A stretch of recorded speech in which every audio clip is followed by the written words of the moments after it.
On the surface, it looks like a puzzle.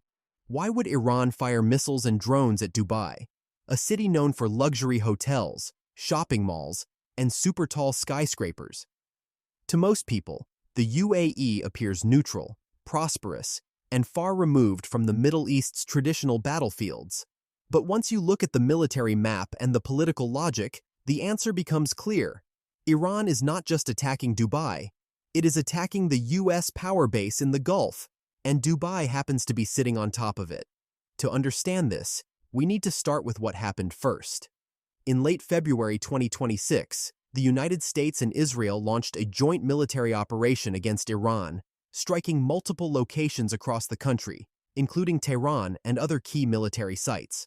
Washington and Tel Aviv framed the strikes as a response to Iran's nuclear program and its support for regional militias. For Iran's leadership, this was not just another skirmish. It was a direct attack on its sovereignty and prestige. Iran's retaliation was designed to send a message.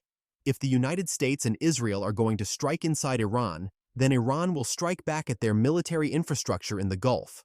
The problem is that much of America's military presence is not in military-style camps tucked away in the desert.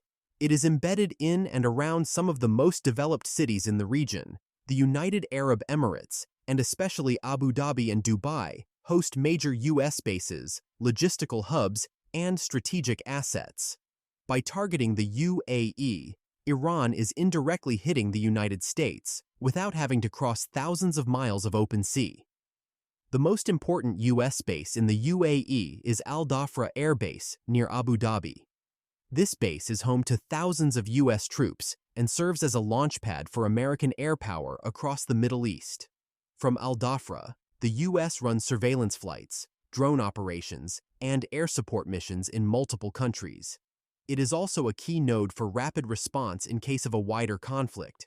When Iran blew up or damaged parts of the base with missiles and drones, it was not just attacking a strip of tarmac.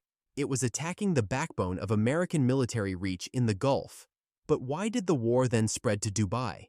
The answer lies in geography and symbolism. Dubai sits only a few hundred kilometers from Abu Dhabi, and its airspace and logistics are tightly integrated with the rest of the UAE's defense network. When Iran launched a wave of missiles and drones at the UAE, many of them were aimed at military and dual-use targets near the capital and along the coast, but some of them fell short or were intercepted, causing debris and fires in populated areas.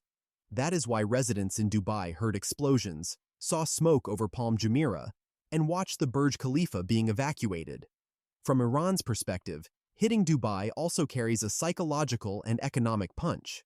Dubai is one of the most globally recognized cities in the world, a symbol of stability, wealth, and safe haven status.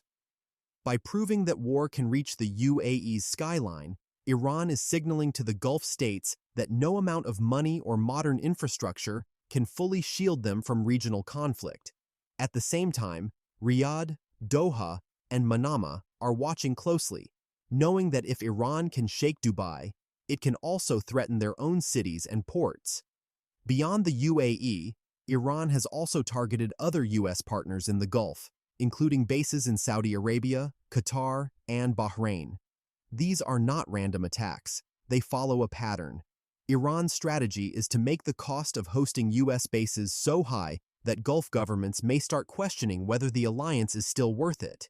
At the same time, Tehran wants to show its domestic audience that it can stand up to the United States and Israel, even after being hit on its own soil. So what do these choices mean for the future? If Iran keeps targeting countries that host U.S. military assets, it risks turning the entire Gulf into a battlefield.